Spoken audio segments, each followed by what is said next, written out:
What's up, researchers? Welcome back to Crytter Country.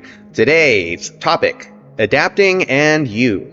More specifically, we're going to be taking a look at critter cards and how they actually function in the game and how they adapt. So let's go ahead and take a look at Weesquatch here. So Weesquatch is going to drop in. He's a feral Bigfoot. You can see that up by his name there, the type and his species. In the upper left, he is a first stage critter, which means he's going to cost 1 research. He has 3 speed and 6 hit points represented on the left and right circle, respectively. You can also see his move Tantrum, which deals 2 damage and 1 to somebody else. It's going to be a free move, but he's going to get a good amount of damage out of it.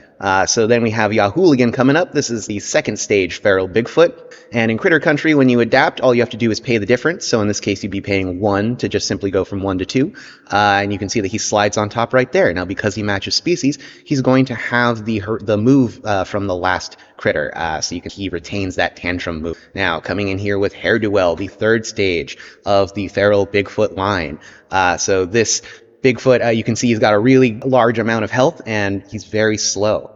Now, because he's slow, that may not give us the best tactical advantage. So here comes Extratarsal. Now, Extratarsal is a cosmic Bigfoot, which, being the same species, we could choose to adapt into him if we wanted. So that gives us a bit of a different option. And if we're not getting the damage that would make Reprisal useful, we can maybe pivot and go on to something else.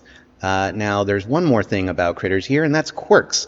So you can see here, another option for adapting, instead of taking the moves, because they share a type, which is feral, Hair-Do-Well could also take on the quirks at the bottom of the card. So these are going to be extra stat bonuses depending on the quirks that you choose. Now, when you adapt, you can also decide how you want these things to be divided up. So if you just want 2 extra health and you want to keep the retaliation passive on Yahooligan, for example, you absolutely can do that. That is absolutely welcome in Crytter Country's gameplay style. So let's go ahead and check out some other cards here. So you can see we have a lot of different Bigfoot species, and when they adapt, they can take on a bunch of different forms depending on the moves. You can see here that we're going to mix and match and just kind of go a little crazy. It's really fun seeing the kinds of combinations that people can make. Just between these 4 critters here, we have almost endless possibilities. And that's, I think, part of what makes Crytter Country so fun, is the endless possibilities in terms of what you can create and customize. You can really make your critters do essentially anything that you want.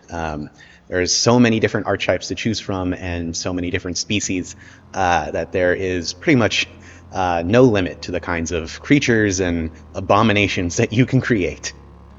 And that's adapting. It's honestly my favorite part of Crytter Country. It's the whole reason I kind of started making the game in the first place. If you have any questions or comments about how this works, or if you've made a particularly nasty critter in a game of Crytter Country, please let me know what it was, what you used, and if I need to nerf it into the ground.